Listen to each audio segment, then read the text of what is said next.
നന്മകളുടെ ആധിക്യമുണ്ടല്ലോ, അതുതന്നെയാണ് മരണത്തിൻ്റെയും പരലോകത്തിൻ്റെയും മനുഷ്യന്റെ സംതൃപ്തി എന്ന് പറയുന്നത്. പിന്നെ നമ്മളൊക്കെ പലപ്പോഴും അതിപ്പോൾ നിർബന്ധമില്ലല്ലോ, അപ്പം അത്രയൊന്നും ചെയ്യേണ്ടതില്ലല്ലോ എന്നാലോചിച്ച് മാറ്റിവെക്കുന്ന ആയിരക്കണക്കിന് നന്മകൾ നമുക്ക് ഖേദം ഒരു പക്ഷേ തരുന്നതായിരിക്കുന്നു.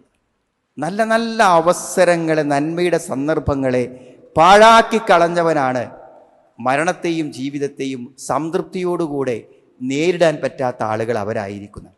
അപ്പം നന്മ തന്നെയാണ് പ്രധാനം. ജീവിച്ച കാലം കൊണ്ട് എത്ര കണ്ട് ചെയ്യാൻ പറ്റി എന്നത് തന്നെയാണ് പ്രധാനം. ഒരു വിശ്വാസിനെ സംബന്ധിച്ചിടത്തോളം എന്താ വെച്ചാൽ, ഞാൻ തുടക്കത്തിൽ ഓതി വെച്ച പോലെ അൽ വസ്ന് യൗമ ഇതിൽ ഹക്ക്, തൂക്കുമല്ലോ, അത് ഉറപ്പാണെന്ന്. തൂക്കുമെന്ന കാര്യം ഉറപ്പാണെന്ന്, അതല്ലേ അള്ളാഹ് പറഞ്ഞത്. അൽ വസ്ൻ തുലാസ് അല്ലെങ്കിൽ തൂക്കി നോക്കൽ, അത് യൗമ ഇതിൻ അന്നേ ദിവസം അൽ ഹക്ക് ഉറപ്പാണ്.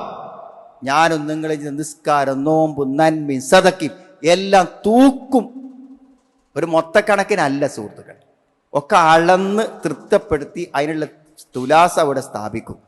ഫമൻ തഖുലത് മവാസിനു ഫഉലൈക ഹുമുൽ മുഫ്ലിഹൂൻ. തൂക്കമുണ്ടായാൽ, അവന്റെ തുലാസുകൾ കനം തൂങ്ങിയാൽ അവരാകുന്നു വിജയികൾ.